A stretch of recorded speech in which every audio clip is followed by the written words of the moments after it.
read the reviews. There was only 2, and guess who the first one was off? Peter Tatchell. So this is what he said. So I knew it was going to be dodgy just by his review before I'd even opened the book. But he said, a must-have guide for every school. It shows how to teach LGBT plus issues. Simple, effective, inspiring. Bravo. This is a man who thinks it's all right. It's actually beneficial for a 9-year-old to have sex. This is unreal. But anyway, guys, so keep your eyes out for Ellie Barnes, because I can see it popping up on the radar. But you really do need to look into these people, their backgrounds.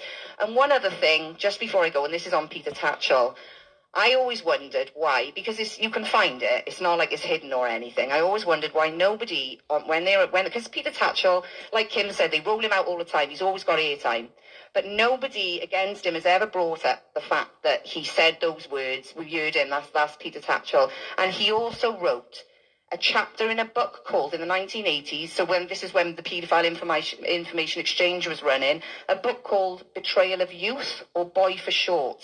And he wrote a chapter in that, along with convicted paedophile, ex-vice chairman of PI, John Parrott, and Tom O'Carroll. Now, he denied all knowledge to this, that he knew that they were involved in that book. He said he just wrote the chapter, he didn't know where the book was going. I call bullshit on that. But apparently, now, if this is not a man that's highly protected, I don't know what is.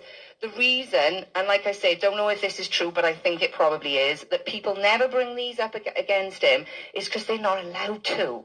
So before they go on there, they're told, and they have to sign something as well, that you're not to bring up these things. Like I say, I don't know how true that is, because if I was, any opportunity to say those things on the mainstream TV, I'd be saying it. Do you know what I mean? And the people who are going up against him know what he's like as well. But I was told that was the reason.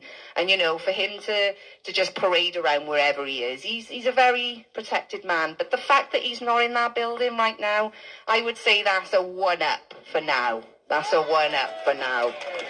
Right, thank you guys. Thank you guys for asking.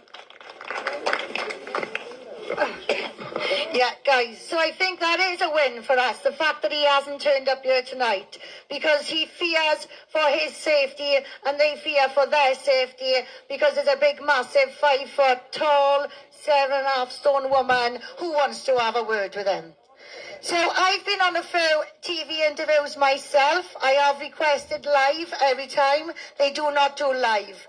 They did have me on live twice on Jeremy Vine, but the second time they kicked me off live on air. I got a little bit too much for my lean class. So I have offered all 60 ministers of the Senate a debate, all 650 politicians in Westminster a debate, and I am up for a debate with any academic on this topic.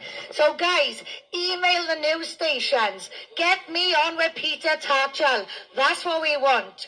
And what Cop was saying about they warned you can't mention this stuff about Peter, it was actually Richard Lucas, the leader of the Scottish Family Party, who told us when he went on BBC he was not allowed to mention Peter's past.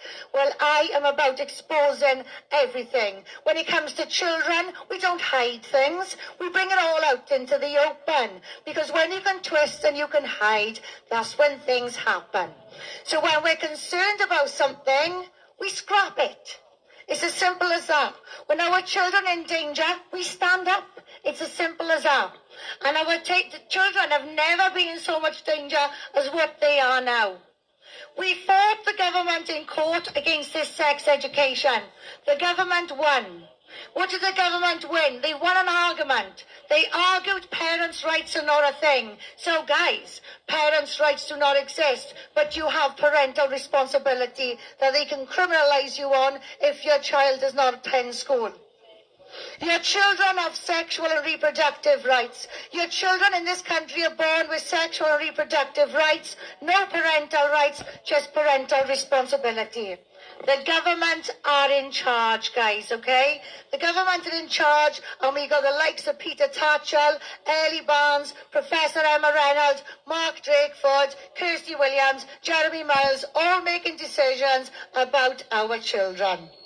It is not going to happen, guys. This has to end. And we will follow these people everywhere they go in our country, and we will make sure they never come back.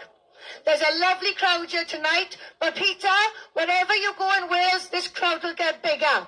This was over 24 hours. Wherever you go in this country, this crowd will grow. This happened in 24 hours and you were scared to step foot. Come and face me, Peter. I welcome a debate with you, a live debate. I know you will not come, but I am here. My name is Kimberly Isherwood. You can access me through our website. You can get me on social media. Peter Tatchell, make my day. Peter Tatchell, face one of the parents. For the first time in your life, do the honest thing and come out and face us. That's all I got to say now, guys. Thank you all for coming. For those of you who don't know us, please subscribe to our website, publicchildprotectionwales.org.